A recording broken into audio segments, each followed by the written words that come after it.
Good morning சாரா மேடமான்னு தெரியல, யாராக இருந்தாலும் குட் மார்னிங். உங்ககிட்ட நான் இப்போ ரீசெண்டாக நலங்கு மாவும் ஆரஞ்சு ஃபேஸ் பேக் பவுட்ரு வாங்கினேன். இது நீங்கள் பேஜில் அப்லோட் பண்ணணும் அப்படிங்கிறதுக்காக போடுற மெசேஜ் இல்லை. சத்தியமாக அந்த பேக் ஓப்பன் பண்ணி பாட்டிலில் அதை ஸ்டோர் பண்ணுறதுக்கு கொட்டும்போது என் பாட்டி எனக்கு ஞாபகம் வந்தாங்க. அந்த வாசம் அப்படி இருந்துச்சு, அந்த நலங்கு மாவோட வாசம். இதுக்கு முன்னாடி நான் யூஸ் பண்ணியிருக்க பேக்கில் எல்லாமே பார்த்தீங்கன்னா நல்லா ஜலிச்சு ஃபில்டர் பண்ணி கொடுத்துருப்பாங்க. இதில் அந்த மாதிரிலாம் எதுவுமே இல்லை. நீங்கள் என்னென்னலாம் போட்டிங்களோ அதனோட வேறு அந்த இது எல்லாமே அப்படி அப்படியே இருந்துச்சு. ரொம்ப நல்லா இருந்துச்சு அந்த வாசம். நான் 2 நாள் தான் யூஸ் பண்ணியிருக்கேன். நான் எனக்கு முந்தா நேற்று அது ரிசீவ் ஆச்சு. அதுக்கு முன்னாள் யூஸ் பண்ணியிருக்கேன்.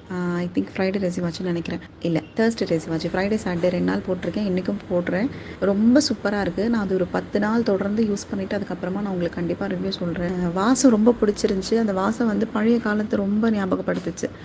நான் கொஞ்சம் பெரியவ தான். ஸோ ஸ்கூல் படிக்கும் போதெல்லாம் இந்த கஸ்தூரி மஞ்சள்லாம் நிறைய வீட்டில் யூஸ் பண்ணுவோம். வாங்கிட்டு வந்து பாட்டியெல்லாம் இருக்கும்போது அப்போல்லாம் யூஸ் பண்ணுவோம். பன்னீர் ரோஸ் இதெல்லாம் ஸ்மெல்லை பார்த்தோன்னே ரொம்ப ஞாபகம் வந்துருச்சு. எங்கேயும் நம்ம பழைய இதுக்கு போன மாதிரி இருந்துச்சு. ரொம்ப ஹார்ட் டச்சிங்காக இருந்துச்சு. ஃபேஸும் ரொம்ப சாஃப்டாக இருக்குது. முன்னாடி நான் இந்த மாதிரி எங்கேயும் வாங்கினதில்லை. சும்மா அந்த கடையில் வைக்கிற அந்த கஸ்தூரி மஞ்சளாக தான் யூஸ் பண்ணுவோம்.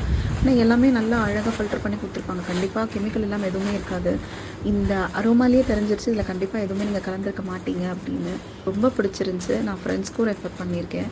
ரொம்ப தேங்க்ஸ். நான் இன்னும் அதை வாங்கிட்டே இருப்பேன்னு நினைக்கிறேன். இனிமேல் நல்ல வேலை பண்ணிகிட்ருக்கீங்க. கோ ஹெட், நல்லா பண்ணுங்கள். உங்களுக்கு இதில் வருமானம் எவ்வளோ வரும்லாம் தெரியாது. ஆனால் உங்களுக்கு நிறைய நல்ல பேர்